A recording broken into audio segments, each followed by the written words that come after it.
Hi, welcome to Suplex the Sticks, a gaming podcast hosted by David and Seth. Hi. And Forrest. I tower over all of you. You do. You are much higher than you usually are. Seth is covered in cat hair. I am. From his chest up, because he let my cat, or Marianne's cat, rub all over him. Yes. So excuse any allergy sounds. Many allergies to us all in this holiday eve. I don't think I could ever have you over at my house, unfortunately. Oh, no. There'd be too many cats. He will go. I have no problem with the cats at my house. It's just Kiki? Yeah. Well, she sheds a lot. She does. She's got a lot of dander, too. I see. Boy, does she. Yes. It's my life. Welcome to the Game of the Year episode. This one is going to be interesting. We've concocted a new way to combine all three of us, which we always try to do, into one singular list. This year, you will get to hear a little more personal level of our actual lists as we work together and vote. Essentially, we are going to each say our top 10 one by one, round robin. And then the number one game on our list will get 10 points. The 10th game on our list will get 1 point. And we will do the math at the end to see what is our combined top 10 list of 2023. The unimind aggregate. Yes. We didn't, honestly, looking back at the games I beat last year, I'm still pretty fine without having done one last year. Because we didn't do one last year. I don't know if you remember. I didn't remember that. Yeah. I did not. If we did, I don't remember doing it. I don't remember what I played last year. Yeah. I have a running list of the games. I had a hard time trying to remember what I played this year. You got to keep a note. And I put a note every time I beat a game. I put it in that list. So I gotta pull up these crazy numbers. Continue talking. At the beginning of this year, I tried doing that. Like I have like a private Discord server that I have, so I don't have to use up like my Google Drive space or anything, or like my notes, because I didn't have an iPad at the time either. So I have a private server that's just me, and I have a gaming channel on there. But you could just have a Google Doc. I ran into a Google Doc storage problem earlier this year, so it's good that I did not. Man has a lot of docs. Yes, and I came across a template that I had saved in there that I made at the beginning of this year. That was supposed to be a month by month list for me to track what games I completed, when I started them, when I finished them, how long I played them, and keep notes and stuff for them. I really set myself up well at the beginning of this year. I only filled in one single game on there. Oh. Gosh. You did all the work to prepare yourself, and then didn't actually do any follow through. Yeah, so I want to change that going into this next year, but it's just funny seeing that almost an entire year later. I don't keep track of stuff I played. I keep track of stuff I beat. Yeah. Because at the end of the day, if I like something enough, I will beat it. Right. And that's the problem. It's tough, especially so based on the different recap stuff that Xbox, Nintendo, and Sony put out. I definitely played at least 100 different games this year. Oh, wow. Seth, good lord. Now, of course, some of it is not... They're games that I, turned on and then started to play it, and then within minutes I was like, I don't want to play this now, and turned it off and never touched it again. But so yeah, that was my issue, and going back and be like, what did I actually play? I definitely did that a lot this year. This year was the year of me installing things and playing for 5 to 10 minutes and being like, this really isn't for me, probably. Yeah. And then uninstalling. One of the biggest victims of that was Roller Drome. That lasted maybe 5 minutes. I have some stuff like almost 2,000 hours of gaming. Jeez, Seth, that's insane. Just Switch and Xbox. Really? That's I also only played 2 games on PS5. So yeah, me too. My Wrapped for that was interesting. Spider-Man and The Quarry. Oh, I can't remember what my two were. And one of them was Spider-Man. I definitely posted it in the Discord, but I can't remember. But they were both exclusives, so it, you know, oh, Final Fantasy 16. Right. So let's get into it because it's going to be a little drawn out. We'll explain what our thinking is as we do it. We'll start at the lowest, of course, because we are, we want to build up to number one. Should we each do all of our list? No. Or go in a circle? I'd say go one by one. Yeah, I say let's do 10s and then 9s. Okay, so I'll kick it off. My number 10 is maybe controversial. I'm sorry. But like putting in the list, I really wanted it there, but I couldn't put any higher. Mine is Mario RPG. That's my 10. So it's only getting 1 point from me. Listen, it's not even the best Mario game to come out this year. It is not the best Mario game to come out this year. 100%. I'm sorry. It's neither the best Mario nor the best RPG to come here's out the this problem. year. I think sorry. What about the best Super game to come out this year? Sure. Ooh. No, the new one is Super Mario, or is it just Mario Brothers Odyssey? No, it's Super Mario Bros. Wonder. Yeah. No. So Right? Here's the thing. Or I no, like Super Mario RPG. Wonder. I haven't gotten to talk about my feelings on this game on the show. It's true. We haven't had a show for us to get into what we've been playing. Because I beat it in time for last week, but last week was Christmas. Yes. Right. It was Christmas was a couple of days ago. Christmas week that we took off. Yeah. God, and to be honest, really needed it. Yeah. So here's the thing. I like that game a lot. I like the story. I like all the weird little characters. The little freaks. I liked a lot of funny guys. I liked the gameplay until about halfway through, when I decided, oh no, this isn't working for me. But I liked the story enough to keep going. So that was it. Really, it's the gameplay halfway. It just got tired for me, and maybe. I wish there was a little more quality of life stuff done to like stat values that would have incentivized me to engage with the mechanics of the game more. Well, because just again, it is like hit did more damage. Yeah, there isn't a whole lot of complexity to the battle system, but there is the they give you the idea that there is by adding weaknesses. When the weaknesses really, if you just do hit. You're doing more than the weaknesses. Yeah, I feel like that's weird. I feel like it is weird. Yeah, definitely. There's not a whole lot of pushback in the game from enemies, especially as you get further into the game. Yeah, and the main pushback really just gets fixed by you realizing, oh, I need to grind some before I go to this area, and then going and fighting every enemy. Yeah, and of course it is an old game. Yeah. And so a lot of stuff that even Nintendo later refined in further Mario RPGs is not really there.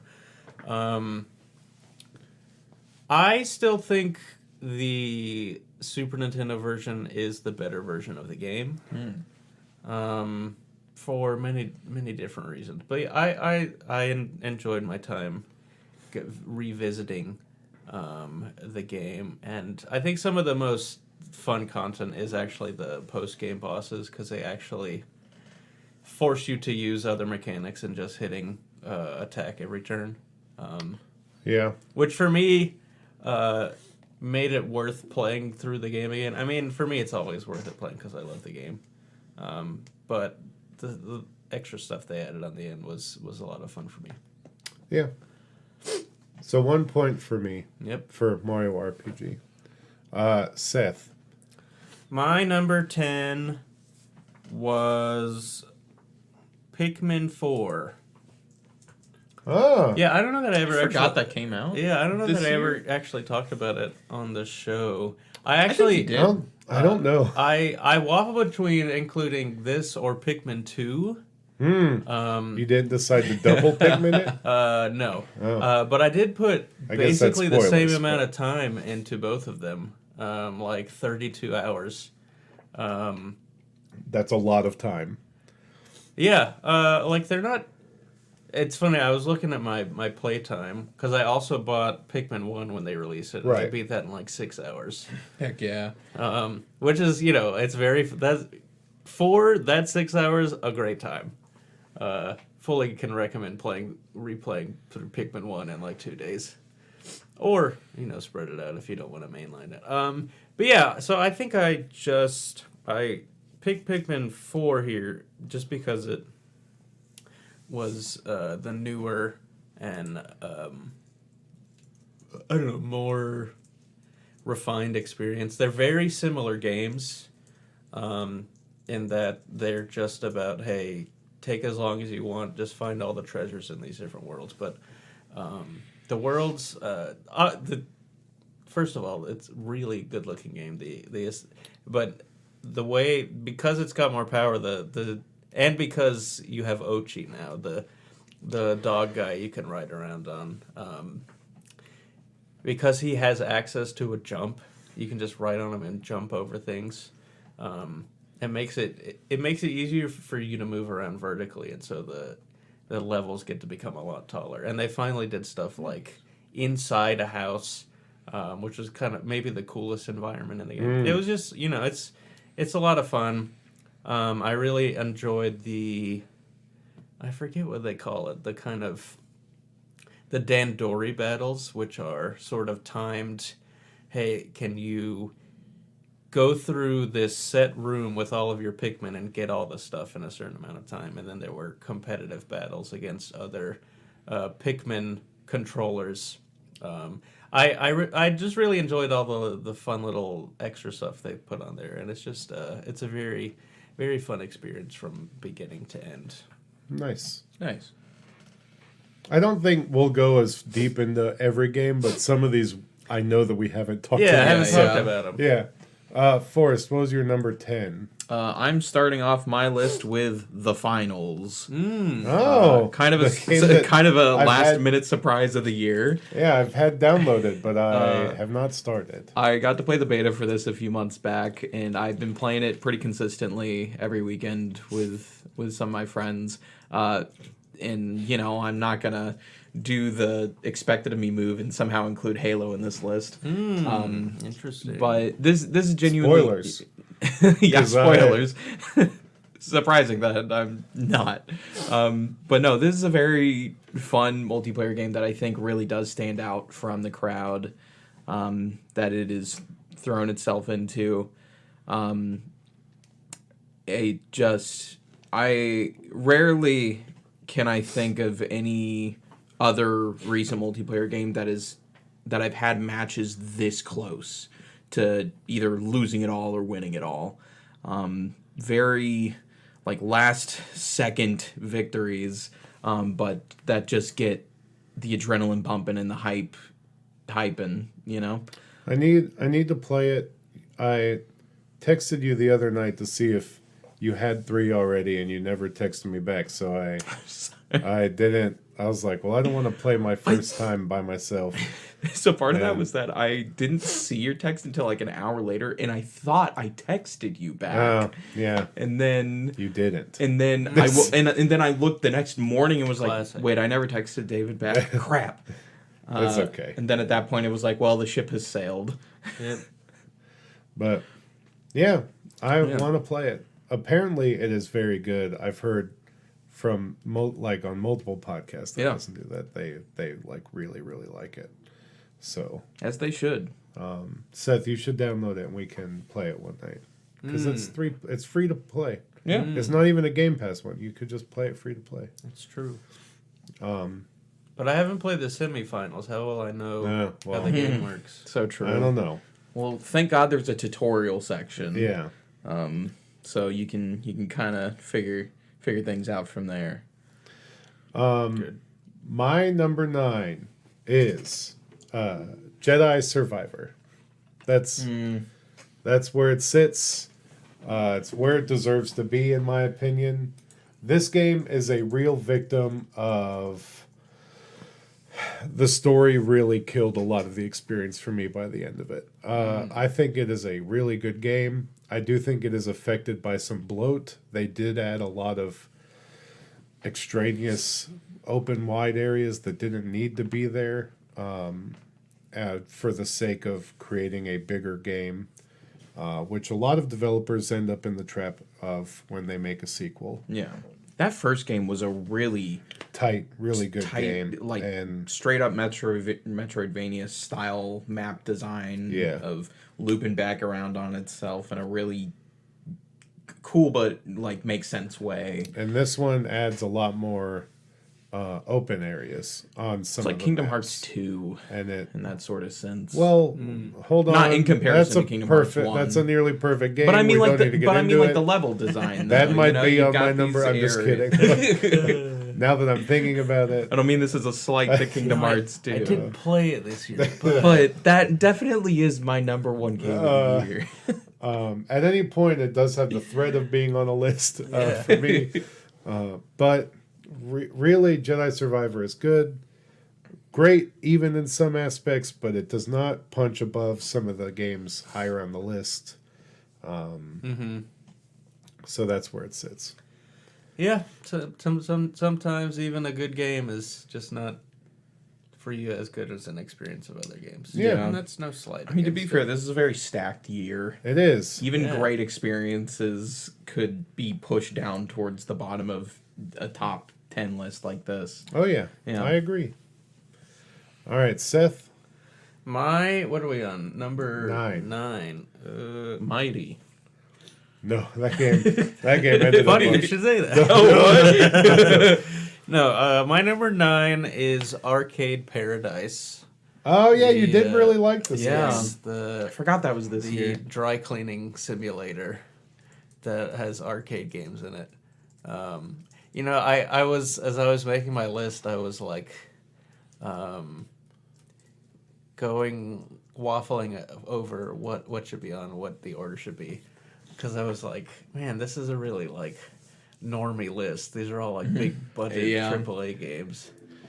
It's hard, but like this year is hard to not have a list like that. Yeah.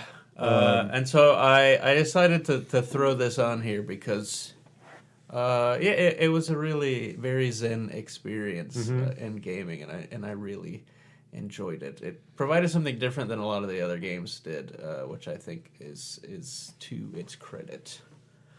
Yeah. Yeah, fun game. On Game Pass. Forrest. Number 9. Number 9, yes. For me, it's Final Fantasy 16. I have not beaten it, but I played more than enough of this game to realize it probably wasn't going to get any higher on this list for sure. But also, what I have played of it, I did really like. David knows that I did not get to the more grating parts of the game where it kind of just tires out. So I've kind of left myself at a at a good mindset with this game at the moment. You did. And sometimes that's okay to just leave a game. Go off on a there. high note. Yeah. Yeah. Why force yourself all the way down through the falls, you know? Yeah. Yeah. I mean, the second half of that game might have been better for me had I not engaged with the secondary content. Yeah.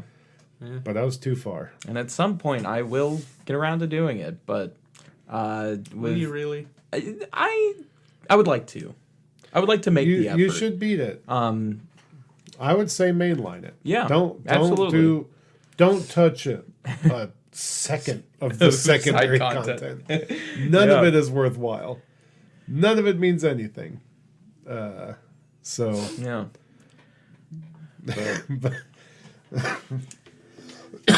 I'm so sorry. It's okay. I don't know if you remember, but like last year and earlier this year, I was like, dang, that's going to be my game of the year. I thought it was going to be too. Yeah. I really did. They really cranked up the hype machine before this game came out. Yeah. They showed exactly the right amounts of the game for everyone to get super excited and think it was going to be perfect for them. Yeah. They definitely touted enough of the Devil May Cry stuff for me to Yes, think which is what it was going to be like sold me And- so easily. Yeah. It is not like Devil May Cry. Yeah, I actually went back earlier this year a little bit and played like a few course. hours of DMC 5. Of course you did. I don't doubt that for a second. Yeah, and it was after I think FF16 came out, and I was sitting there playing DMC, and I'm like, man, this is it. This is a real game. This is the pinnacle of stylish combat, Yeah. and it does not get better from here. Clearly, between Bayonetta 3 and FF16. Yeah. Ugh. All right. My number 8 is Exoprimal. Very good. You want to hear me talk about that game? There's other episodes where we've talked about it. I have it downloaded still. I still think about Exoprimal. Fair. That game is still very much in my conscious. It's on my list. Yeah, This was almost on my list, but I acknowledge that I did not play enough of it as y'all did to warrant it being on there. I think that if you had played enough to experience the story like we did, you would have put it higher. Absolutely. Or put it on. I believe that. It was genuinely like on my...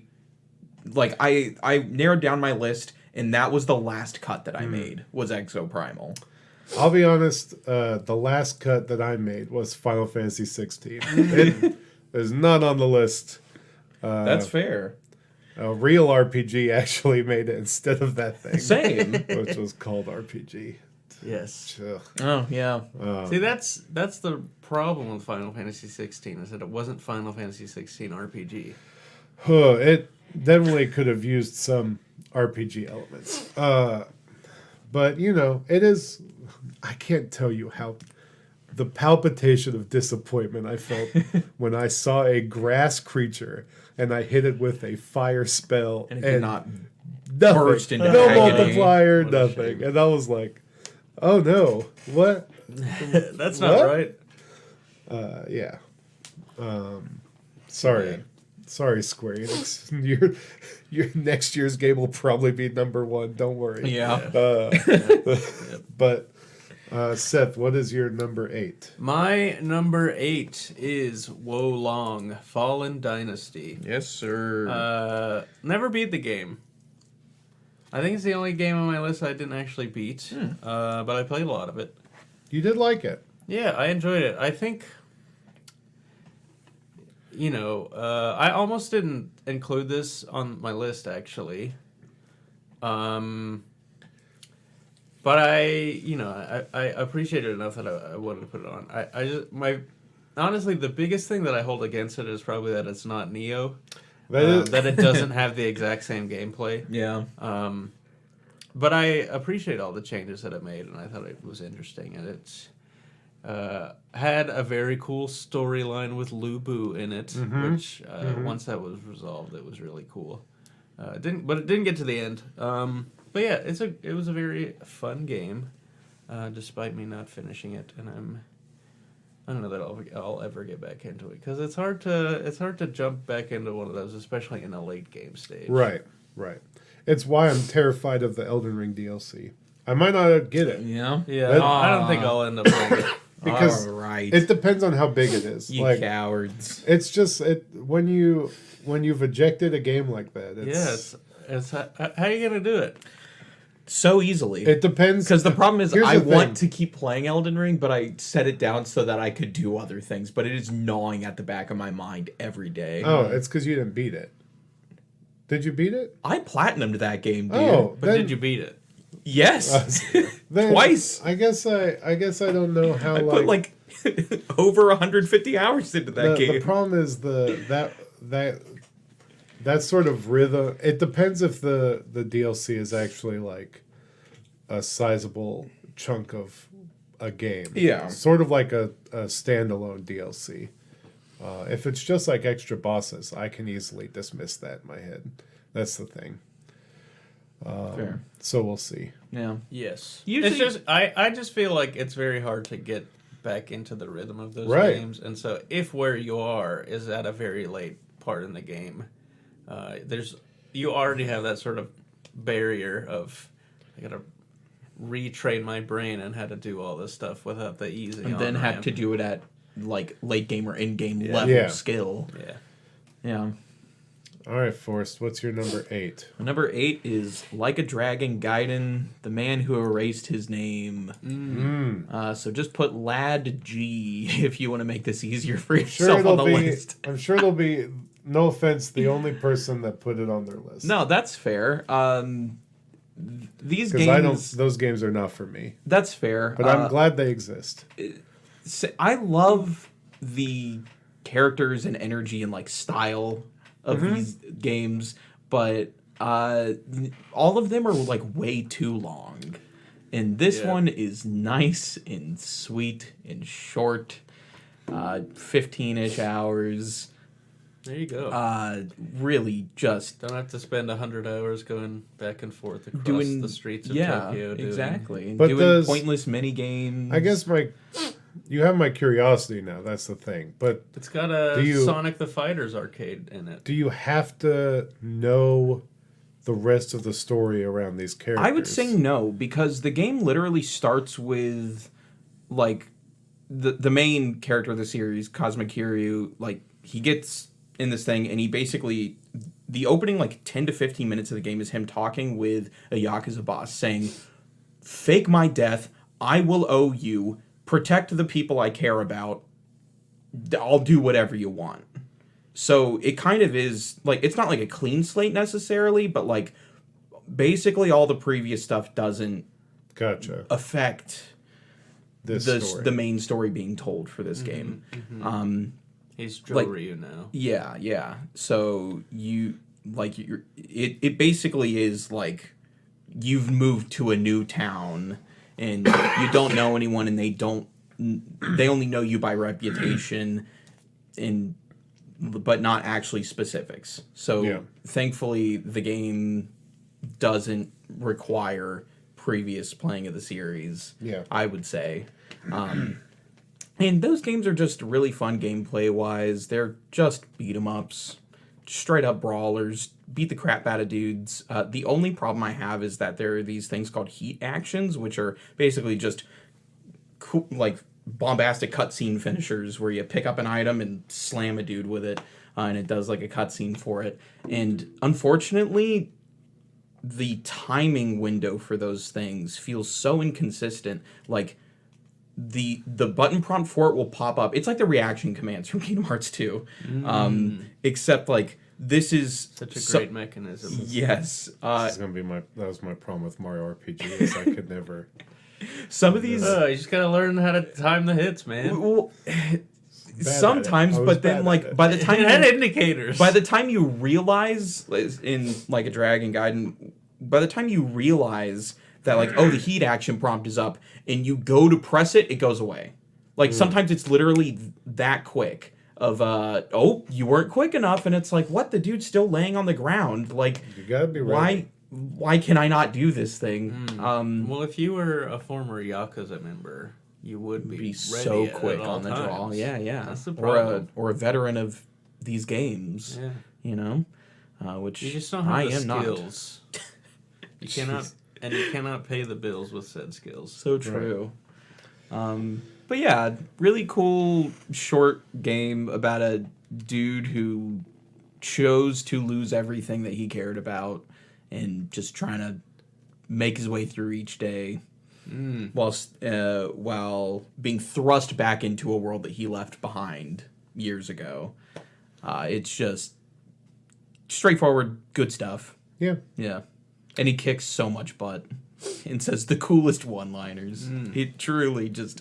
It checks off so many boxes for me. Nice. Yeah. My number 6? 7. I'm sorry, numbers. Is Metroid Prime Remake. Nice. I like that game a lot. Yes, it's a great game. I was really frustrated with it when I was playing it because of the backtracking and stuff like that.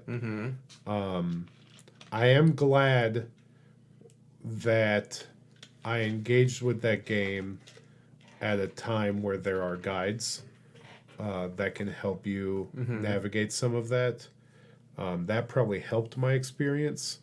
But I really liked it. There was multiple times where I got lost. They didn't do a lot of quality of life stuff there, which I understand that part of the point of that game is to get lost. I do think that it's better implemented in the side-scrolling ones. I do think the 3D arena is really good for Metroid Prime or Metroid, but I think I enjoy getting lost more in the side-scrolling style than I do a 3D space. Interesting. Yeah, I don't know what it is. It could be just a me thing, and I take that. But I liked everything about it. For the most part, the shooting, all that stuff. It was my first time playing through that game because there was always the rumor of a remake, so I never felt the need to try to play it through other means because I figured I'd get to play the remake. It's kind of the same thing with Mario RPG, where there was always some sort of quiet rumor or something that rumbling here or there. Yeah, that's going to get re-released or at least put on the Super Nintendo thing on the Switch. So yeah, Metroid Prime remake. It's not the only remake on my list, but it is. Now, see, I have no remakes on my list. I think I specifically decided not to do that because I think like an early iteration of my list, I was looking through. I was like, man, so many of these games are like old games that I just that were either remade or released in collections or just old games that I got around to, so I decided to excise those. But yeah, Metroid Prime is a great game. My problem is that it was my first time with it. Yeah, so I have no problem with you having it on your list, but I feel like it's a game that I have played before and talked about before on this podcast, and so it's like I don't need to do it, even though I think it is comparable to any of the games on my list in terms of how good of a game it is. Yeah, I was just like, not gonna put it on there. I get it. I'm not hurt. It's a good game. It is a very good game. Seth, what is your number 7? My number 7 is going to be Exoprimal. Hey! Yeah. More points for the boy. Yes. This... Man, I don't think the game is super deep. I think that once it's really easy to unlock everything in the game and have no reason to continue playing beyond that point. But I think the ride to that point, if you are playing with a group of friends, is really incredible. Oh, yeah. There are just so many holy crap moments in the game and it was just like so refreshing and different compared to other games that were coming out. Yeah. It's like, oh my god, here's a game about big mech suits fighting dinosaurs. This is insane. It really felt like something that should have come out like around 2006, 2007. Yeah, absolutely. It had that sort of ways. Like PS2 arcade gamey insanity type of feel. So yeah, it was a lot of fun. I was very, very happy playing it. I would love to play it again. It's one of the only games that I've been able to get like 5 friends together to play this year. Yep. I mean, I can get like a party of 4 Fortnite, but like, I don't know. There's nothing that brought me the multiplayer joy that genuinely Exoprimal did this year. Yes. I think it definitely helped that you didn't have to be good at killing things. No. Well, and you didn't have to be precise, which is a good thing. Cause Yeah. there were just hordes and hordes of monsters, and wherever you go, you could shoot at anything and they die. If you were playing the weird sniper class, you kind of did, but that... Yeah. Probably the least fun class. Yeah, and that was really only effective in the PvP portions, so... Forrest, what was your number 7? My number 7 is unfortunately a game that I wished I spent a lot more time with, but I found out my favorite way of playing it was with other people, and that was Mario Wonder. I genuinely do love this game, and I think it is a testament to how varied a game like this can be. You know, like the gimmick with the wonder seeds and stuff completely changing the levels, and pretty much each time they did, it wasn't something you've come across yet in the game. That is very rare, I feel, for a game of that length and of that style to not just repeat stuff so much, you know? And to have almost every single level a new thing happening is just astronomically impressive. I can't imagine how much time went into like brainstorming all of these when they were designing and coming up with the ideas for these levels. But it plays great, it feels great, it sounds great, it looks great, and it is just great going through each level and getting a new thing each time. Yeah, this... I'll be honest, this did not make my list. Wow, okay. It was... It was like an 11. Like, it really was there. Here's the thing. Up until, like, I really forgot that I played it while I made the list. And then, like, when I came back to the list, or, like, before recording, I was like, oh, yeah, I really, really liked it. The problem is I really liked it, but it didn't stick with me like other video games did that I played this year. That's fair. But it is like, I loved it. It didn't stick with me like Metroid did, which obviously, because I really, my list was made like, I just went like impulse like 1 through 10, and then I was like, yeah, that's it. I'm like, I knew, you know.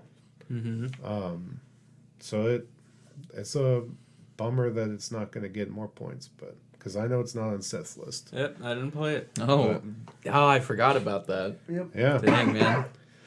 All right. I do, so that others will not have to.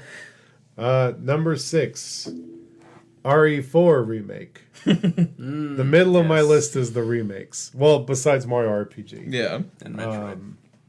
Yeah, that is Well, no, because this is the middle of my list. Oh, yeah. Yeah. I thought you were saying starting now.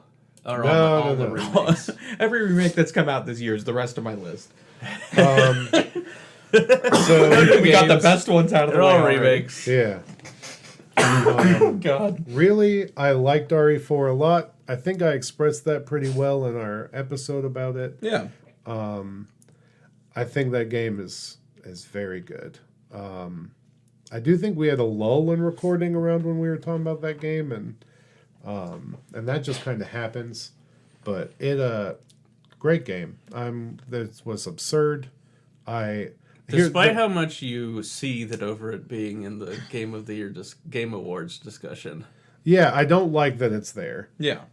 Mainly because here's the thing, theirs isn't a top 10. There's That's like true. 6. That's There's true. 6, and I just think that there could have been other games there, in my opinion. Yeah. But for a top 10, and especially Like we a are personal looser list. on the rules, because I honestly, This is true. if I had I had games on my list of games I beat this year that were not from this year, but really all the games that came out this year were good. So like other years where games that didn't, I didn't play until this year, it would have usually made the list. They didn't this year. So yeah, RE4 remake gets on my number 6. Seth? My number 6, and it's a shame that it's so far down here. Sea of Stars. Just a wonderful game. Yes, sir. A game that I genuinely wish I had played after listening to Giant Bomb's best. They do a separate episode for Game of the Year for music, where they play clips from the music. Yeah, it's got a lot of bangers on that soundtrack. That one, stuck in my head. and I'll have to play some clips for you, but the music in Octopath Traveler 2 is ascendant. Yes, I'm like, it's very good. I'm like listening Every to review I've seen about it on lists, they always say we thought that the music in Octopath Traveler 1 was good, and then they cranked it up a whole there's nother like level. there's like a ska horn section in one of the fight songs. Like it's wild. Yeah, it's great. But yeah, Sea Put of that Stars. on This right is a now. game- Stop the episode. This is a game that I own, and I'm definitely gonna make time to play it. Octopath? Yeah, in the upcoming year. It's gonna be one I own soon. Yes. It's supposedly like the low key. Not that I want to step on Sea of Stars because Forrest will talk about it. It's higher on his, I know, but like Octopath is. I've been seeing around like low key been ignored because of the not goodness of the first one. Yes. But but that's a game none of us have played. But this is a game two of us have played, and it's very good. I think I found, like, looking back, the best games, the games that stick in my mind are the ones that, like, surprise me the most. mm-hmm. And I think this game at multiple points surprised me in different ways. Honestly, there were times where it surprised me where I was like, "Wait, is this all the game is?" And then the game surprised me by like, "No, just kidding. There's a whole lot more for you to do here." It's a very fun experience, and I enjoyed it a lot. Yeah, Awesome. And I think that it also, having played Mario RPG, which is very much in the lineage of what, like, it is a descendant of this game, in like the some of the ways the battle system works. absolutely. It kind of accentuates my memory of the game. It's a lot of fun. Great characters, great music. Very much enjoyed. Is the story really good for Sea of Stars? Because all I've ever heard people talk about really is the gameplay being really great. It's I would say it feels like a lot of JRPGs from the time that it's based on. Okay. But not to get ahead of where it is on my list, but like I think a lot of the quality of it comes less from the story itself and more of the characters and their interactions. I think the characters give life to whatever they're doing. Yeah, Gotcha. which I think is maybe more important. It is more in a game important. like this. Because there's a lot of Persona 5 that was carried by my liking of like Ryuji and people. So, but I think especially in the world of these sort of fantasy RPGs, there's so much ground has been trod in other games that it's like, what are you gonna do new that is interesting me here? And this one, it is the quality of the characters and their personality and stuff like that. all right. Yeah. Forest, number 6. Number 6, another remake, Dead Space remake. Oh, yeah, that did come out this year. This... That's my biggest regret on purchasing. Yeah. But luckily, Forrest bought it for me, Yes. so I did not lose money on it. I've come to realize one of the best ways for me to experience new games is to wait for David or Seth to beat them within like 2 or 3 weeks of releasing and then buy them for cheaper than store price. You have to wait a long time for the store to discount it. Yeah. We're not trying to Swindle. get all our money back. Yeah, exactly. There's no profit to be made here. It's just mitigating losses. Yeah. But yeah, Dead Space Remake, though, what a stellar showcase of like atmosphere in a game. Just the entire combination of the visuals, the sound design, and the gameplay all feeding into this experience of just isolation and grotesque terror. Did you play the first one? No. Okay, so we're on to He something. just did play the first one. That's what. No, but I'm saying like it was a disappointment to me because I had played the first one. Yeah.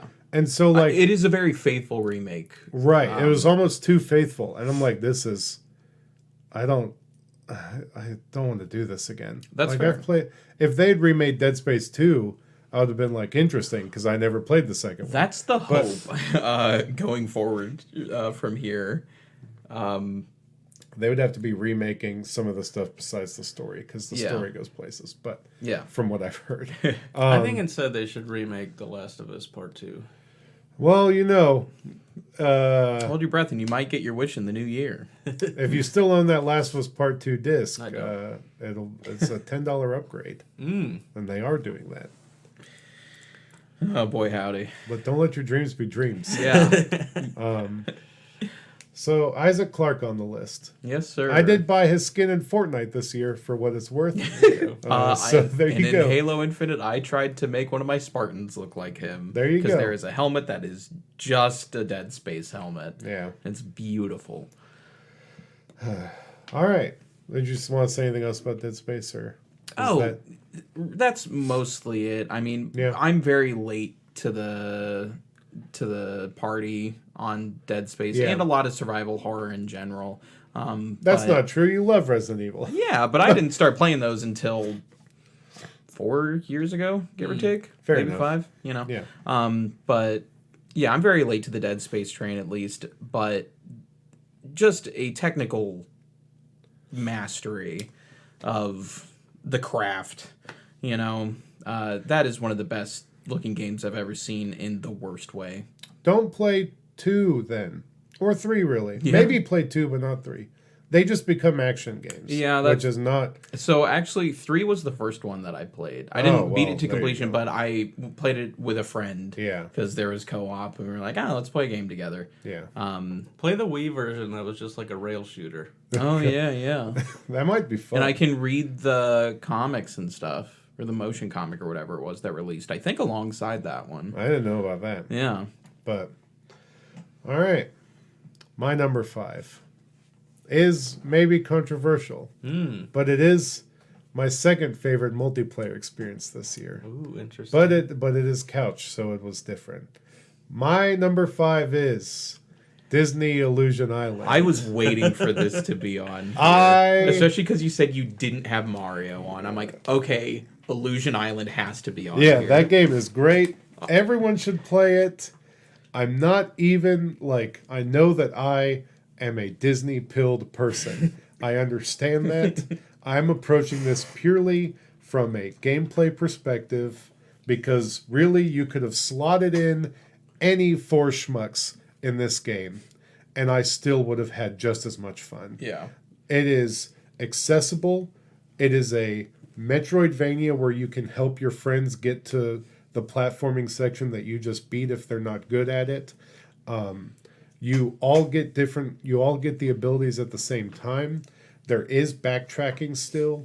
You get all of the flavors of a Metroidvania along with some of the difficulty while also making it a game that people that don't usually play that type of game can get into. Yeah. The map is good, everything. The characters are funny. Not the main 4, even though they are funny, but the characters they created for this world are funny.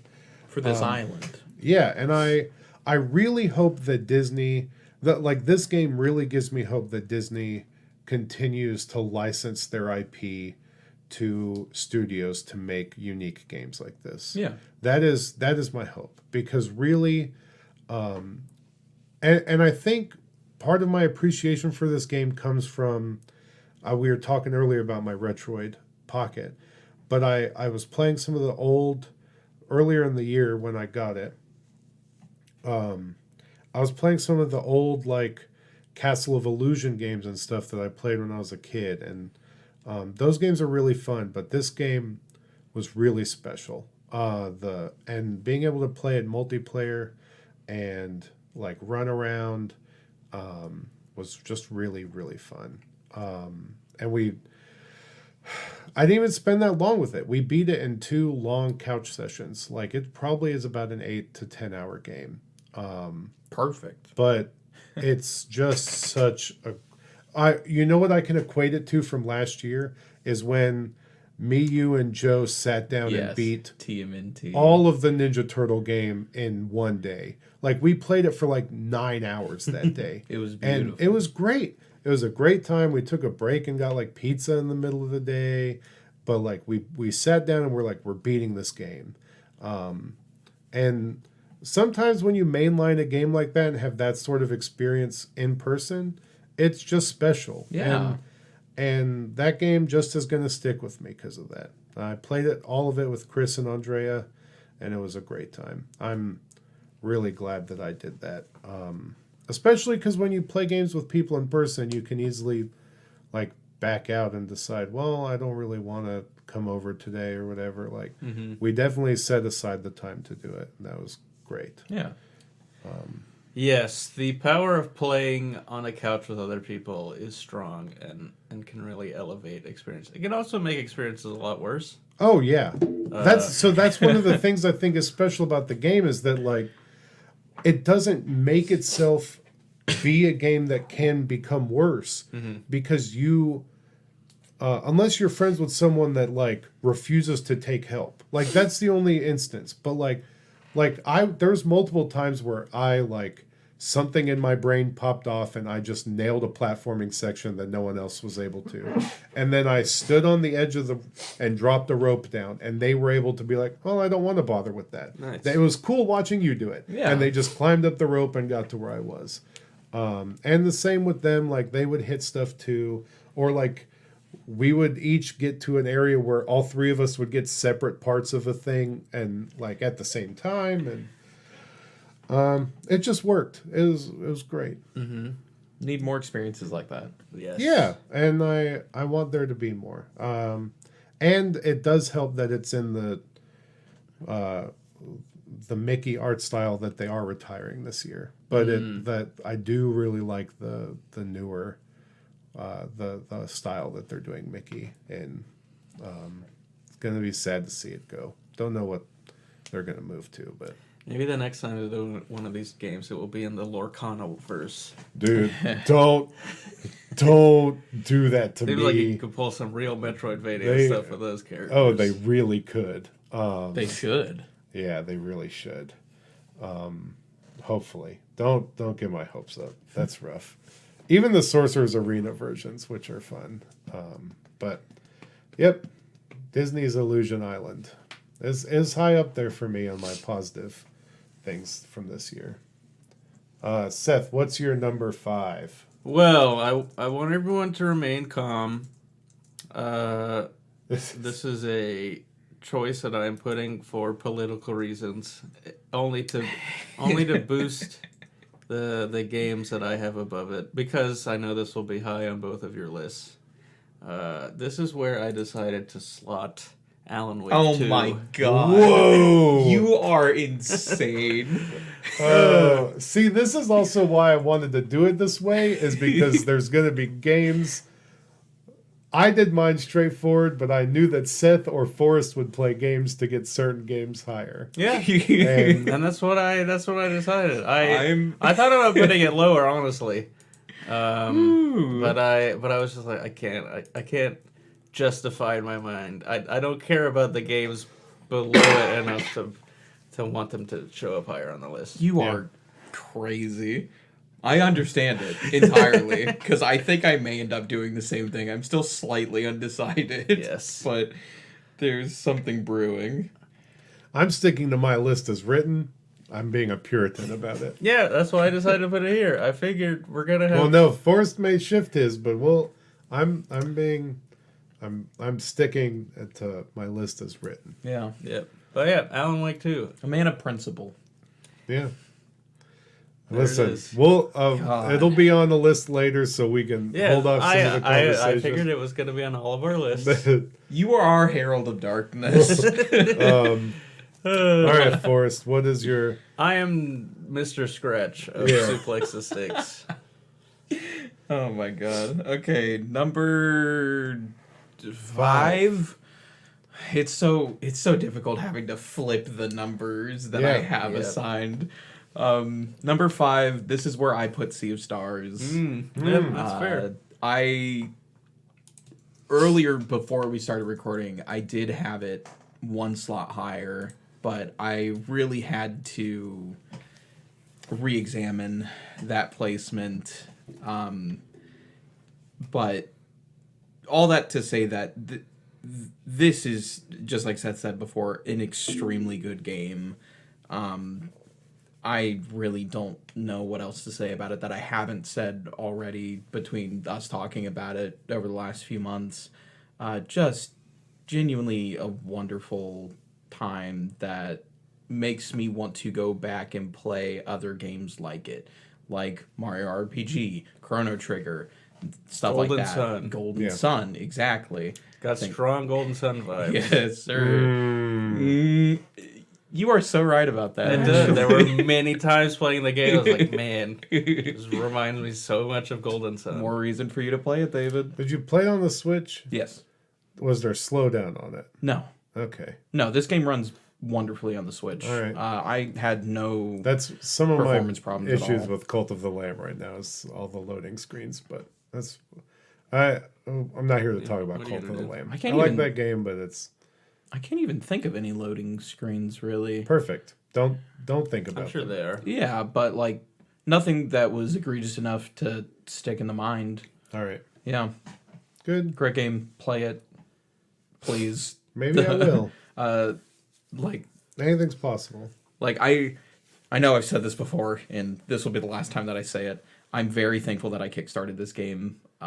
It is really cool seeing something like this come to fruition and keep track of it as it is formulating and being polished and molded into what is eventually this great shape for other people to experience and recognize. I'm really happy that this game has gotten the recognition. This is probably the This best year Kickstarter deserves. game ever.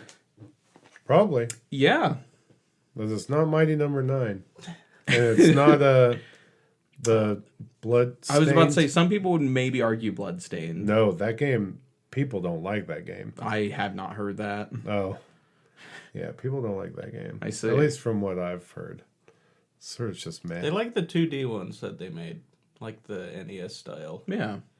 But I don't think the actual Bloodstained. Bloodstained was Curse of the super, Moon. super well received.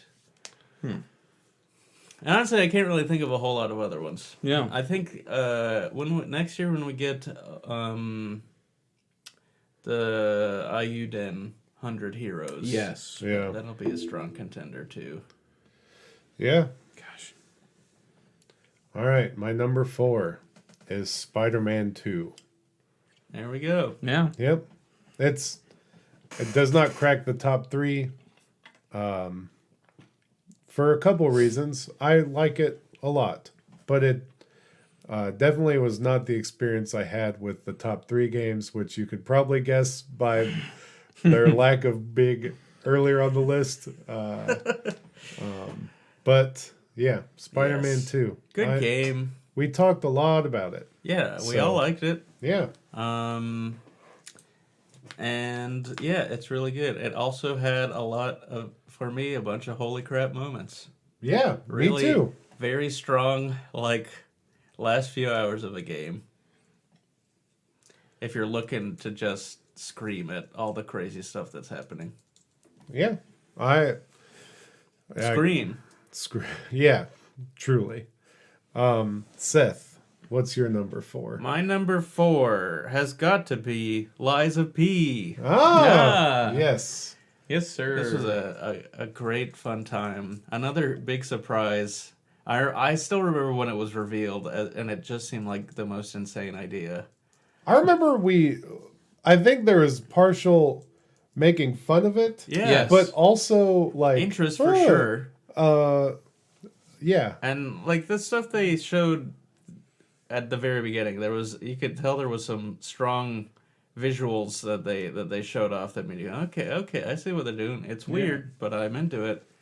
And then the game comes out, and it absolutely delivered on all fronts, which was, again, another huge surprise considering this was like an indie team. Yeah. God, I'm It- so ready to see what else they do. Yeah, like but they did it big. They delivered a very fun game.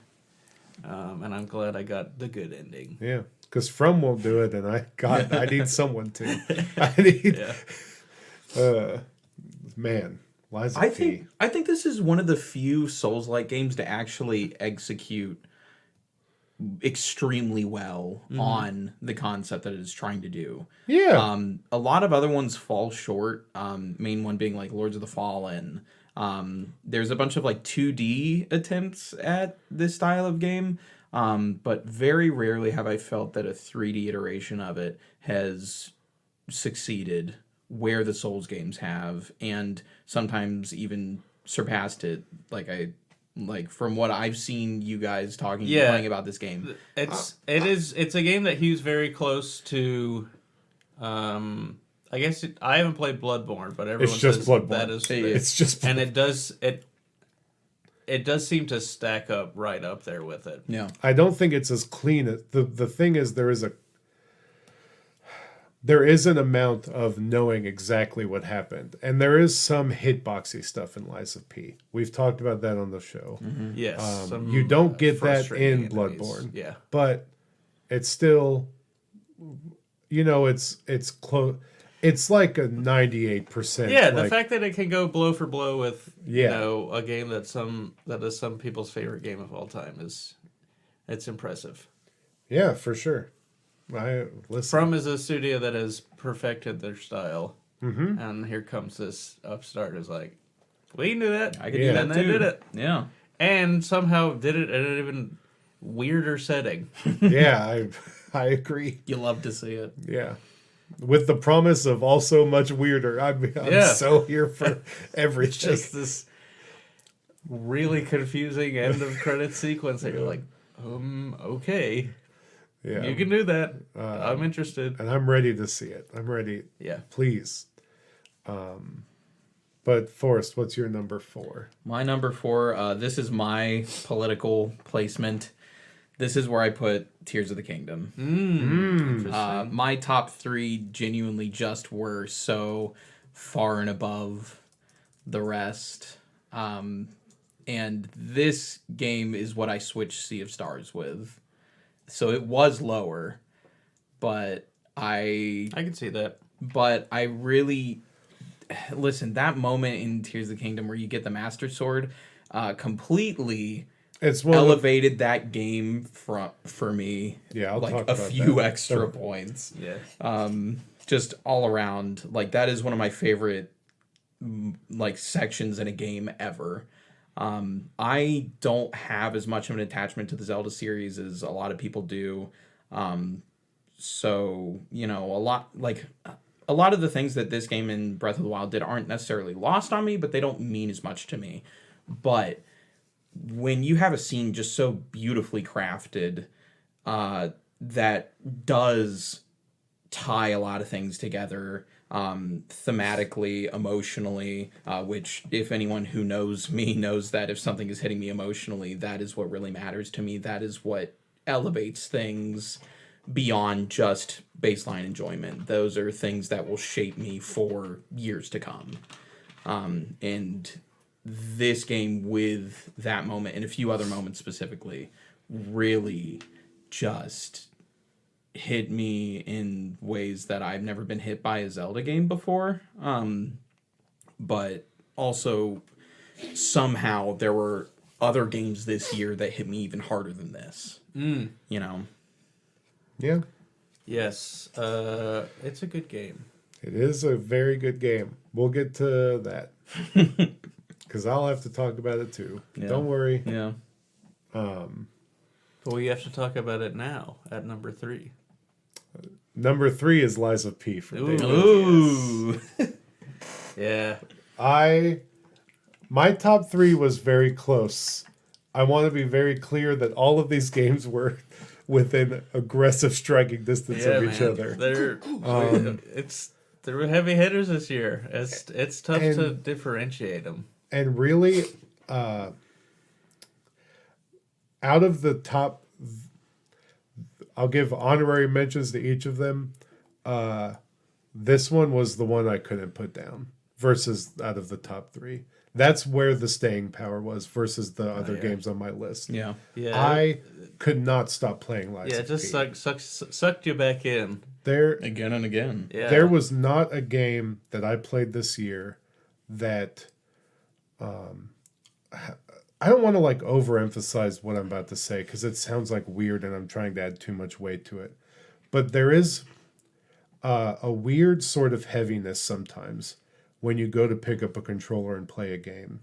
Especially, so like I can equate to like Yeah. I had that with 16. Yes. It became a chore. Every time I picked up the controller, I was like, oh, I'm doing this like it just like, but I would like seek out the controller to play Lies of P. I was like, yes, I have time to play it. I'm going to play it now. I'm so excited to play it. And this one, like I craved playing Lies of P. And that game, it's just so good. Yep. Both of us almost quit at certain points. Yeah, and I'm honest about that. Like I got mad, but like the real testament to it is that I went back to it. Yeah. It brought me Wanted back. to get past that so you could Continue to enjoy the rest of the game. And I mean like there's plenty of games where I got mad and didn't go back. Like trust me, I didn't play the rest of Demon's Souls for a reason. Yeah. Like I bought the PS5 remaster and I was like, I just don't like this. This is, and I got stuck and I'm like, this is bad. It's also no Dark Souls. Well, like, that's why me and Souls games have a like Bloodborne. Love-hate relationship. Yeah. Yeah. It's got a hit. Bloodborne, Elden Ring, and this have been, the Neo games. I was fully bought in because I thought that was going to be like a Onimusha type one. Yeah. And that got too hard. But this game, I'm like, I was just caught up in it. So yeah, that's my number 3. Lies of P. Fantastic game. I can't say enough. Seth, what is your number 3? My number 3 is Hi-Fi Rush. Yes, Oh, sir. wow. Okay. Yeah, Slot me down for that too. Okay, so both of you have that number 3. Yeah. That's very nice. We'll talk about this together. Yeah, it's just talk about a game that surprised everyone. Yeah. And There's also a reason when I was talking about character action games earlier, I failed to mention this. Yes. Because, boy howdy, just everything about this game. So much passion and care. It works on all levels. Great characters. It's just like it's hard to describe, and because it's just so like everything about it is unexpected. And it's just crazy that this studio who is making all these horror games, like, all right, we're just gonna do this. We're gonna do the This complete goofy opposite rhythm beat 'em up. Yeah. And we figure it out on the very first try, and somehow just created one of the most enjoyable experiences of the year. And it came out right at the beginning of the year too. Yeah. And so Shadow dropped the day it was announced. And this is one that just has stood up against every other game that I've played and been like, that was great. And especially because it's so different than everything. Yeah. I liked it. I was just bad at it. So, I mean, That's fair. okay. I don't want to be an Xbox stan here. Like, I don't want to, like, I hate but, like, this game also is a testament to what Game Pass can be if a studio wants to run with something. Like, the studio wanted to try something. Someone had an idea that was interesting and pitched it internally, and they were like, yeah, we've got Microsoft money. I don't care. Yeah. If you can make it, make it. Yeah. And That's then what they Grounded did. was. And that's what Grounded was. And, like, these games can be made if someone has a strong enough idea or passion about it. And Yes, well, I think I hope it that's- definitely is more about a studio that does not have to worry about their financial standing. That too, and yeah. Like a being- bottom line. and being allowed to be like, okay, we don't have to make a huge AAA big budget game Right. that has to rake in millions of dollars above what we spent on it. Yeah. I would also go so far to say this has been my favorite like Microsoft/Xbox exclusive title since probably when I was a kid playing Halo. Yeah, Like it's this fine. this That's outranks not Gears unfair. for me. Like I don't know so about many that. other things. That's a little aggressive. yes, but it's that is fine. aggressive. It may even be hyperbolic, but like I had so much joy in almost every single moment of playing this game. Every single one of the characters that you come across, even the bosses, even just random like side like not important to anything. Like every the little vacuum robots that are hidden behind things that you can just beat up for no reason. Yeah, like just everything in this world of this game just exudes an energy that I wish I could find in other things. And it is so rare to find. Honestly, I could have this higher, but I didn't. I don't know. Good, maybe. I don't know. That's a sentence that doesn't really have any meaning. Yeah. Right. I wanted to say it. Yeah. Yeah. It's not on my list. There's no way it was in the top 2. Yeah. My number 2 is Alan Wake 2. Number two. You know, this game made me think a lot, which was fun. In the same way that I get joy out of thinking about Kingdom Hearts and That's fair. Final Fantasy VII. Yeah, any game that you can just talk about lore forever and ever. That is It is very easy for all of us to hook into that stuff. Yeah. I think. and it just like In this game, it is not presented in an overwhelming way, despite everything in the game is kind of overwhelming. Yeah. And overbearing Right, but, and like, aggressive. so here's the thing. Control had it in an overwhelming way. There was like books written in Control. Yeah. Multiple books. And this found a way to take, I don't think the same amount of information, but it took No, a lot. certainly It not. was a lot of information and they made it more easily digestible. Because you famously, as you revealed when we talked about Control, like you like read everything. Yeah. Yeah. And I couldn't. I'm like, it's just too overwhelming for me. I liked it all. And in this, it like It should be, to be fair, we should say there are 3 books in this game. Yes, there are that 3 Alan books. Wake wrote. So true. yes, and the variable ways in which you interact with them, and the movie, and Yeah, I think God. that's the big thing about it. This game just does so many things that other games would never even think to do, right.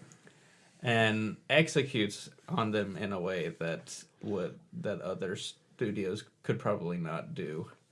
And I think it's just because Remedy has so refined what they want this world to be. Yeah. That they they know how to stretch that out into all types of media and cram anything. It's just this is an experience of a game so unlike anything else. Mm-hmm. The actual gameplay of the game, it's funny. My brother came in one time when I was playing it, and he was like, "This looks exactly like The Last of Us," and I was like, "You're not wrong," but I think the shooting mechanics are better, but Yeah, that's but- fine. That's why I say it's Resident Evil 2 and 3 remake. But then it is like all the other stuff in the game. It's just so unlike any other game that outside of Remedy games Yeah, that you'll find. it's a truly special video game. Yeah. Actually, because of this game, I've gone back and got Max Payne 1 and 2 this week, and I've been playing Max Payne 1 a little bit, and I can see Aren't the they inklings of remaking ideas. those games? That's Yes. what I said last night. Listen, To him, it was $10 in total. Don't hop off. But it's crazy because I'm seeing the inklings of ideas that Yeah. Alan Wake will eventually explore and flesh out. all the way back in this game from literally 20-something years ago. Yeah. It is crazy how much this, like, the studio itself has grown from then to now, and being able to do such a unique thing that just really you can't compare. Yeah, it's impressive. There's that you can definitely find there's a definitely unique point of view that they are operating from throughout the entirety of the games, and I think it definitely helps that they've had a lot of continuity in key development creative roles that they've always had these same kind of creative ideas about their games, and that they've been able to stick together and build upon all that stuff. And it's interesting, like a lot of the cool stuff that we praise today were born out of not having the budget to do the expensive big set pieces within the game. So they have to figure out, okay, what is a cheaper way we can do this and still be able to put on the screen what we are seeing in our heads. And so, it's really cool how that their calling card and the FMV stuff was kind of born out of a budget restraints. Yeah.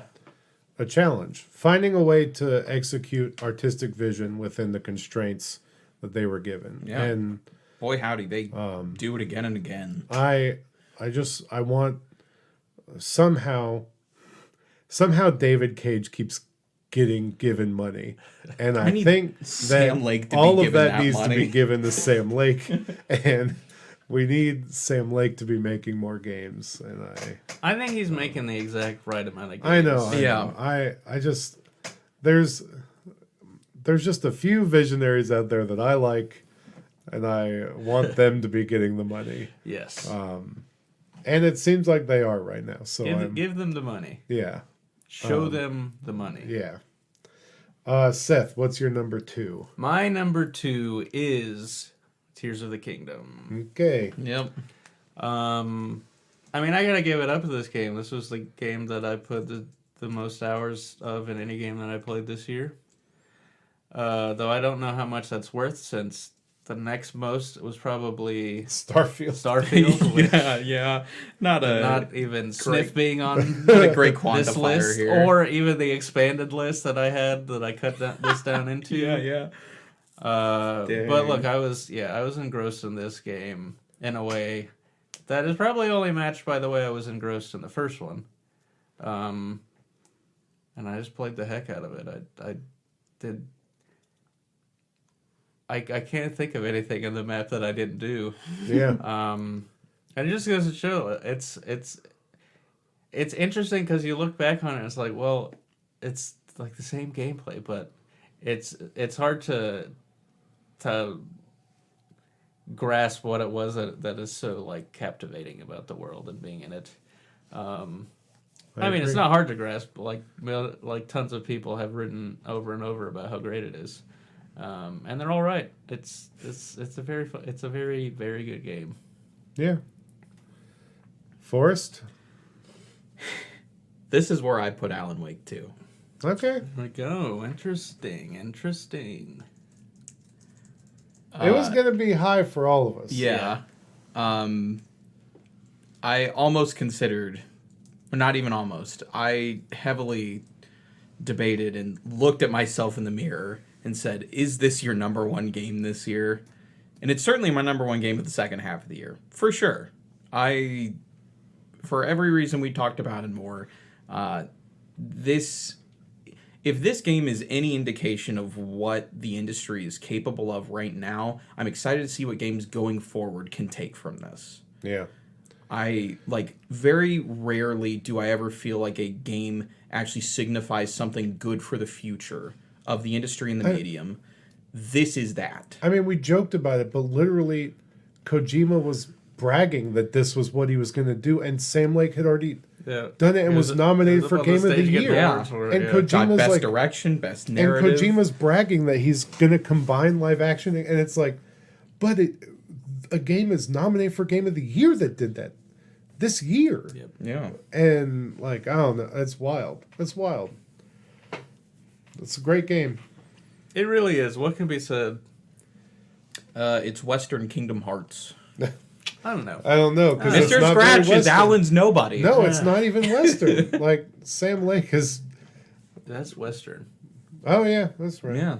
They're in the West. It's. They're was- east they're of wet- us. the but problem they're in is the they're West. west the problem of- is they're my west brain of was east. putting like a central, which Yeah, is yeah, the Atlantic Ocean I is the was split like, between it's, East you and know, West, like not that's Europe kind and of Asia. like a central, like a whatever. Geography is hard, but my brain was putting a line. Yes, I can understand what you're doing. And, They're east of us. How can they be the West? but my number Japan is one, west of us also.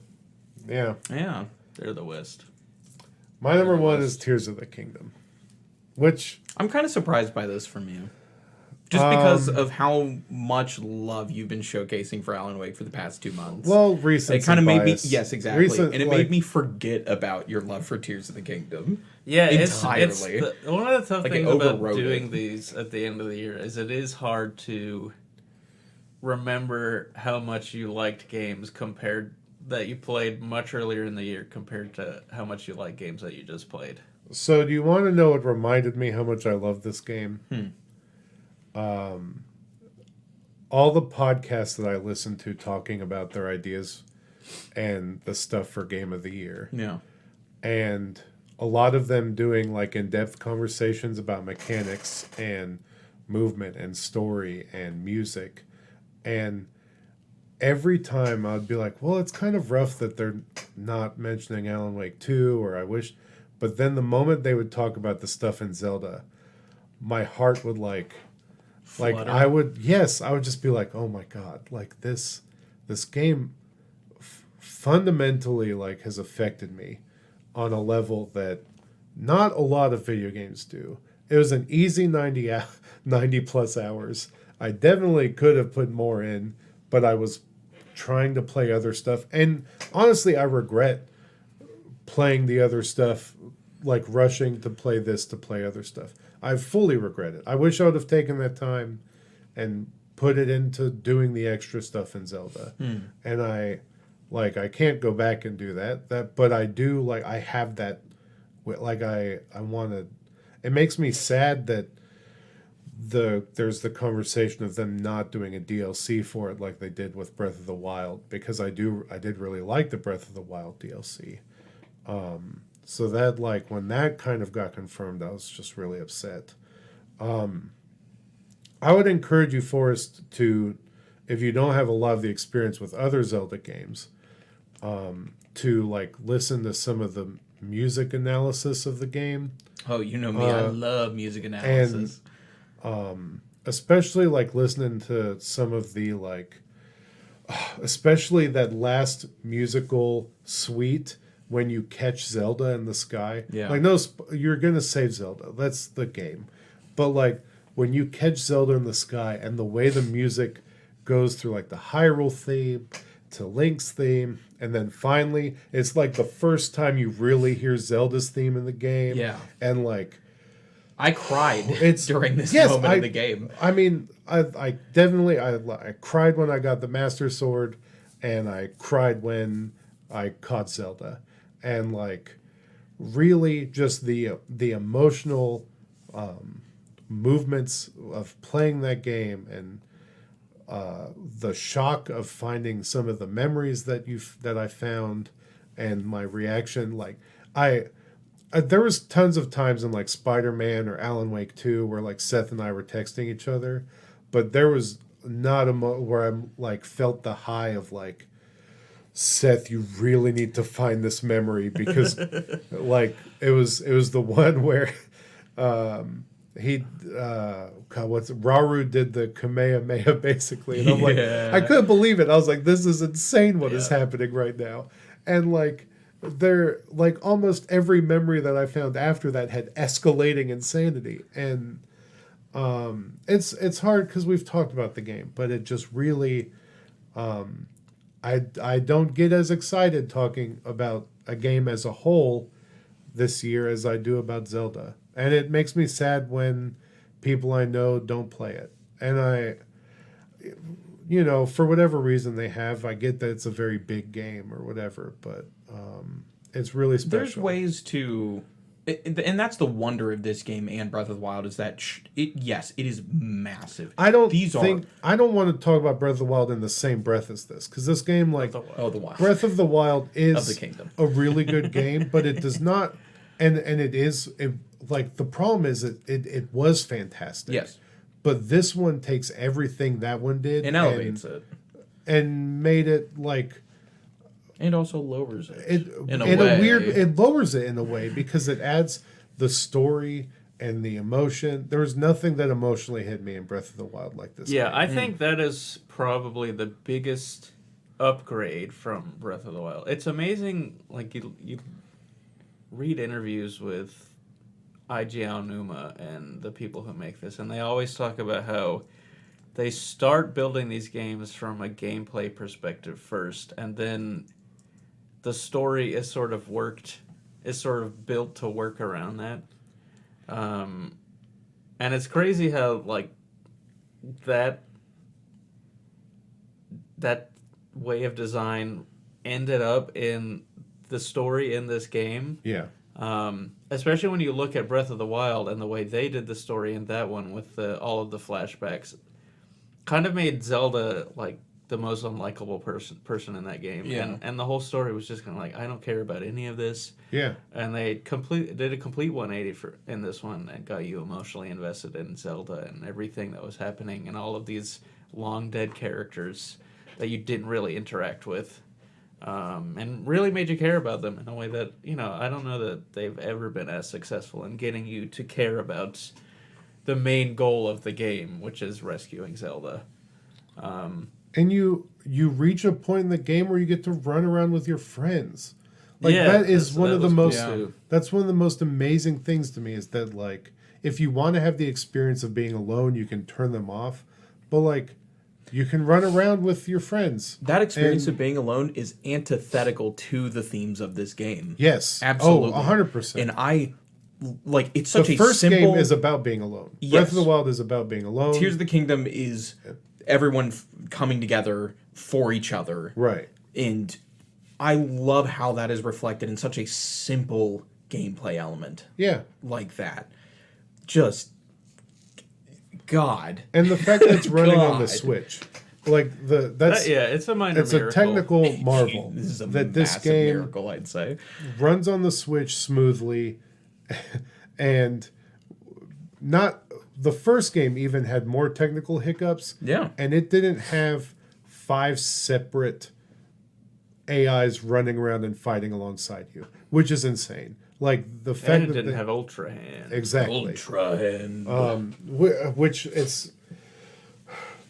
Don't even... The building... The building is so... It's amazing, but, like... I don't even think that's what leads me to being in awe with this game. It is great. I loved it. I loved using it to solve puzzles. Every time I found a weird... I just built the stupidest things. Yeah. I never was a genius. I built... The depth I of thought these my brain systems, was like long bridge. Very long bridge. Same. Too long bridge. The depths of these systems in the game are astronomically deep. And unfortunately, I am swimming in the kiddie end of the pool. I do not fathom the depths of it. But I see other people who are diving down that deep with them, and I am blown away. Like, people are making full-on jets with airstrike capabilities, and I'm like, I don't get it, but that is so sick. It's crazy. I think the majority of people, the most they engage with it is fusing stuff to their weapon and making vehicles to move around. And I think even just that, it works perfectly. But yeah, it is impressive, the stuff that you can just go out there and build. It's really fun. Look, and I love the game. I know why you did what you did. As we're talking about it now, I am compelled to say, and you guys will get mad, the story is not as good as the story in Hyrule Warriors: Age of Calamity. Well, You're a funny guy, Seth. I don't know. I don't agree with you, but And I do. can't agree with you because but I I didn't see- play it. But I You see why. should play it. But I see why, because that story was very good. Yes. And I really like that story. Listen, both have Pura in them, so I'm True. good. That's true. Yeah, it's great and special. It's my game of the year for a reason. It's also a game that I don't want to go back and touch. Besides, like I would want a reason to go back, but like I'm sort of good. Like I had a great special time with it, and I don't know if I can. Yeah, back to I that agree well. with you. There's like, it's like, what are you gonna, what are you going to get out of it? You're never gonna reach that original experience again. Right. Yeah. I might like find another president sign or something to build on too, but like the high is gone. Yeah. And And that's fine. that's okay. fine. So yeah. Seth, what's your game of the year? Well, my game of the year is going to be. Neo 2, baby! Oh. Just wait till next year. Yeah. No, I'm going to go with the game that probably emotionally affected me the most, and it was a DLC. It is Xenoblade Chronicles 3: Future Redeemed. Okay. Yeah, it's,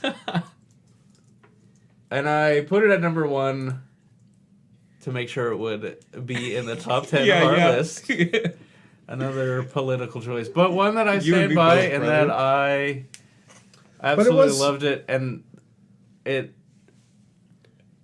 the way that it sort of was the culmination of like, I don't know, like 10 years of games that have Yeah. come out. I love stuff like that. You're underselling it though. It is a standalone. It's a standalone DLC. It's a big game. Yeah, I mean, it is. I'm trying to remember where it was on like my playtime on the Switch year in review, but yeah, it is comparable to many of the full standalone games that Nintendo put out this year in terms of its size. Shout out to Monolith Soft. Yeah, they be doing it big. They worked on They do Tears the of the most. Kingdom. Yeah. they know how to get the best out of an open world. But yeah, I think so much about what worked is the way that it called back to and like resolved the stories of 3 separate games, which I all played and which I enjoyed all of them. And it just in just like the most not really surprising, but like they did it in the execution of it was in such a surprising way to me, and that it made it felt so perfect. Yeah, and I loved all the characters, and I loved everything about it. It was wonderful. Heck yeah. I mean, I get it. And it's a My shame God. that you gotta go through like 350-hour games for people to be able to experience that. I But, think you at know, some I point did it. I would like to. Yeah. Like I bought Xenoblade Chronicles 3 because like of how much it sold me initially. And you know, in the year basically removed since then, I've had the thought of maybe I should start from the beginning instead and get this intended experience, like this full like the culmination and resolving of all these things in a way that like how I did with Kingdom Hearts, you know, like just go straight through. it's a much tougher thing than Kingdom Hearts. Yeah. Where the first Kingdom Hearts was what, like 20 hours. Yeah. The first Xenoblade is 100 hours plus. That's gonna be my life's work. But look, they're all on Switch. It is true. You could theoretically do it. Yeah. And it's also tough. You know, Kingdom Hearts, the gameplay does it evolves and becomes more streamlined as it goes on. But Xenoblade is the not that way. gameplay there is also at its core mostly it's just like hacking and slashing. Yeah, it's simple. The gameplay in the Xenoblade games does get streamlined and better, I think, as the games go on. But it's still complex But it's very complex, and in the first one, it is very obtuse, and it's a game that I still would like to try and play again. The first one, but the getting into it would just be so difficult. But I think has a very strong opening feel to that game.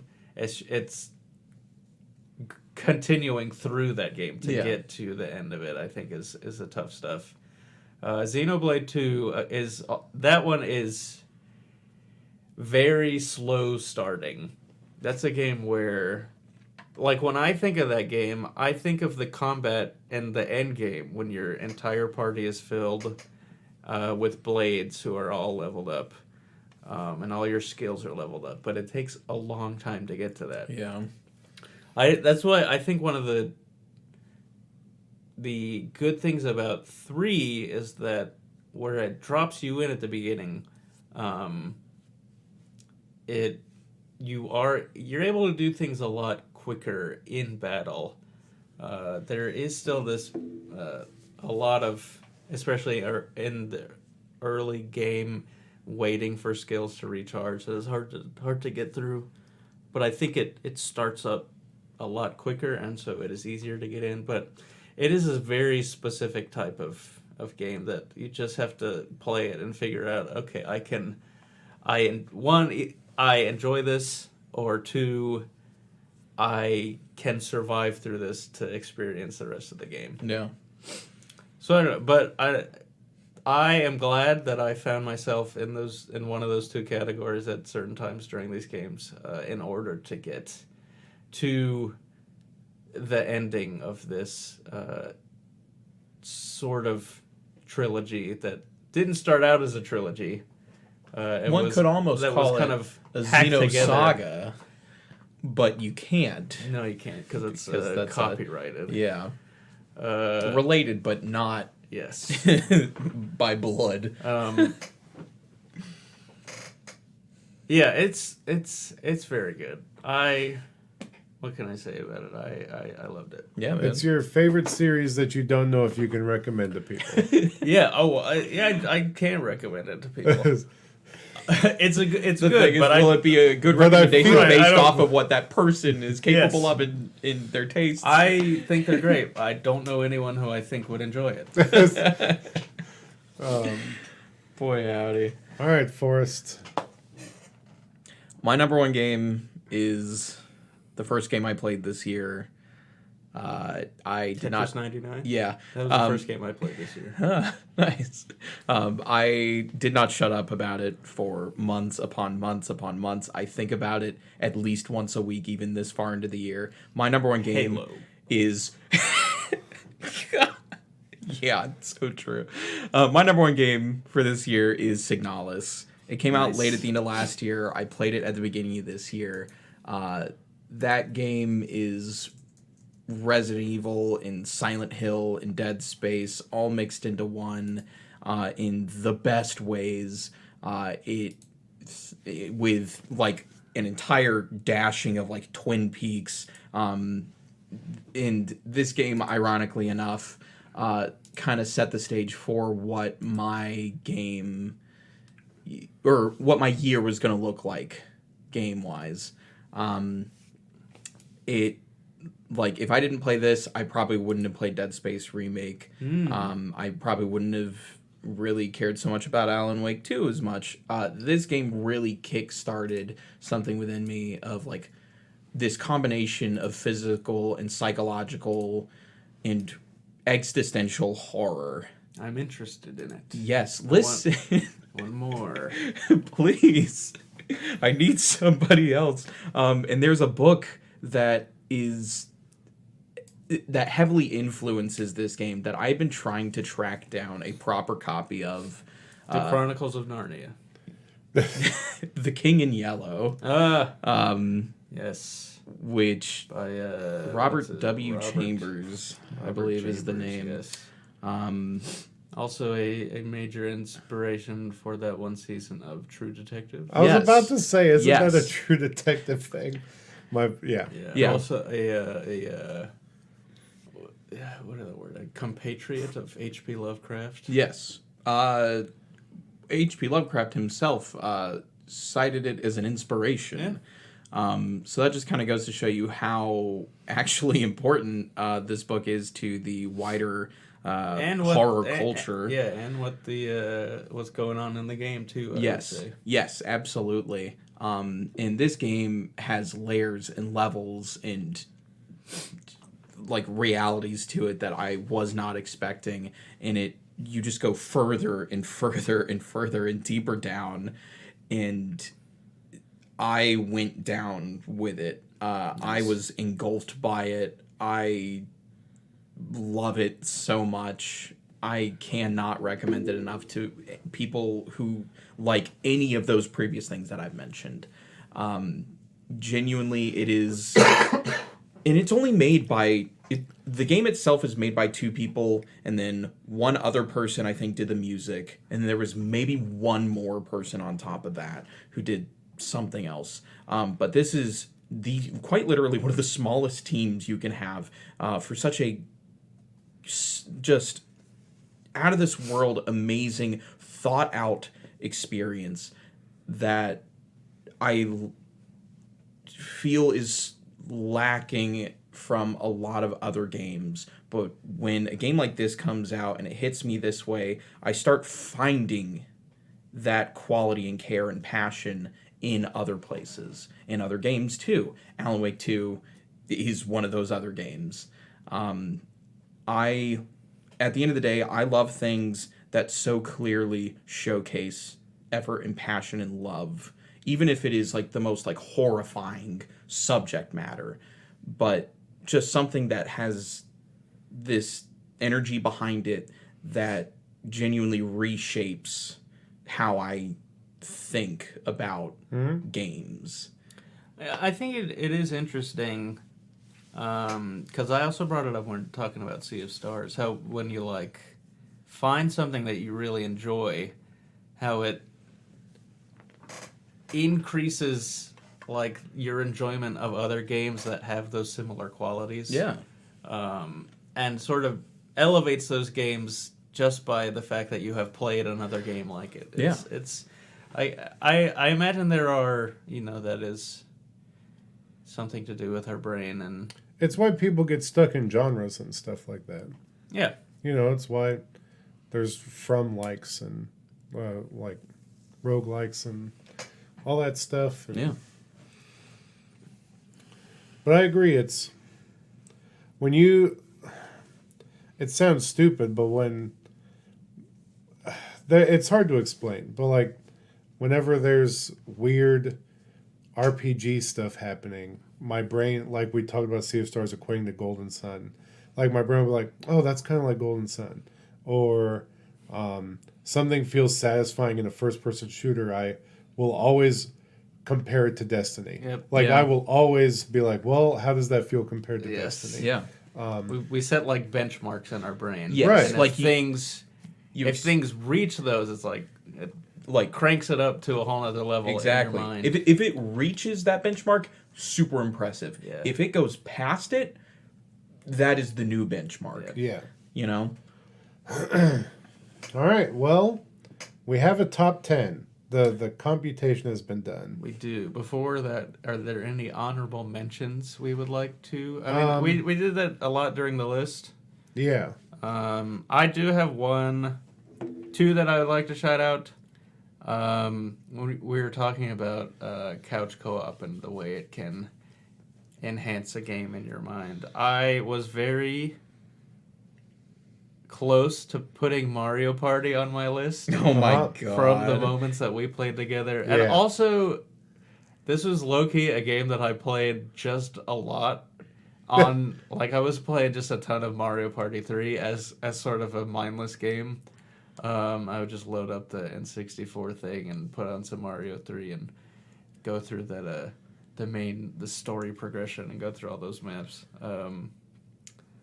But yeah, but definitely the moments that we shared playing on the couch. Yeah. Those are, if I could do a top 10 of single gameplay experiences, I think those would be on there. Yeah. For sure. I think this year is the year that I played the most Mario Party that I ever have. Me too. And it was with the both of you multiple times. I would like to play it again. Never say never. Yes. Also, the other game I would like to shout out, my God. the Battle Network Legacy Collection. Yes, sir. I played through the first two and began the third one and got pulled away by something. I think there is legitimately a chance that, well, in an alternate world, that I did what I did with the Mega Man X games and played through every single one of them. They're just longer. Yeah. And this ends up at like top 3 in my list. But I only played through the first two. I don't think I ever actually mentioned this earlier in the year, but as a kid, I only had Battle Network 6. Yeah. And I had the Cybeast Greygar version. What a strange... Yes. The last one. Yes. Was the only one that you had. I got to the final boss of that game, and I could not beat it. I have to imagine Which is that would devastating. be so confusing to start on that one. Yeah. No. Really? Really? I found everything, I understood pretty much everything. That's crazy. Because I started on the first one, and I felt like I have no idea how to actually do this. Like I was punching a wall the whole time I was getting through it. I'm pretty sure I beat it when I was a kid. But yeah, great times. That's my biggest regret from this year, is that I bought that and did not have time for it. Yeah. And To be fair, it was a super stacked year. I'm tempted to throw Cult of the Lamb to the side to now play it, because I am reminded that it exists, because I yelled to the heavens for that to exist for so long. You did. You're always asking for it, and it came out. I think it came out in March, which is unfair. Or late February, maybe? Yeah, it was around Zelda, which is rough. Yeah. That's probably why I stopped going through it, because a big game came out. Yeah. What's the word I'm looking for? Honorable mentions. Yes. Vampire Survivors. Yeah, that's an honorable mention for me. Another good couch game that we played together. So much time put into that. Yeah. That's a fun game. Yeah. I played a lot of it on my phone. Yeah, but honorable mention for me is I've been playing a lot of Fortnite, of course. Yeah, I mean, if we're doing this, I'm throwing Halo Infinite into here. That game's finally a full package now. Fortnite has evolved itself for better or worse with this last update, which is why it's fresh in my brain. Like, I'm finally other games in it. I think the racing game is bad. I think the music game is bad. But Lego Fortnite is a true, interesting thing that exists, and I'm so glad it does. This season of Fortnite and David have finally convinced me to start playing. So it's I've less joined for a more few of rounds. a season and more of an age now. Yeah. Like a new they era are turning is it upon into us. a browser, basically, of A launcher of other games. a launcher of other games, and it actually is Epic tried so hard to make their own launcher with the Epic Game Store. They And should have they- just put it all in Fortnite. And dude, you know what's amazing to me is that Lego Fortnite is free. That is the most insane thing to me. Any kid can go and download Lego Fortnite, or download Fortnite and play Lego Fortnite for free. There is a fully playable rhythm game that's free, a fully playable racing game that is fine. It's better than a free to play one because it doesn't have gacha garbage in it, for free, and the Lego Fortnite, which is a Minecraft Valheim survival game that me and my friends, the main reason I'm shouting it out is we played for 4 hours the other night, and half of it was spent screaming because at night it would get too cold and our base accidentally was spawned next to the polar cap of the map, and so we're like, oh no, we're cold, we're dying, and so like we were yelling at each other like, "We need heat," and like it was hilarious, but it's just fun and stupid, and the fact that it's an embarrassment of riches for what people make fun of it for the skins and IP crossovers. I get it, but to be able to have even a Switch, which it runs like garbage on, but to be able to download a game like that for free,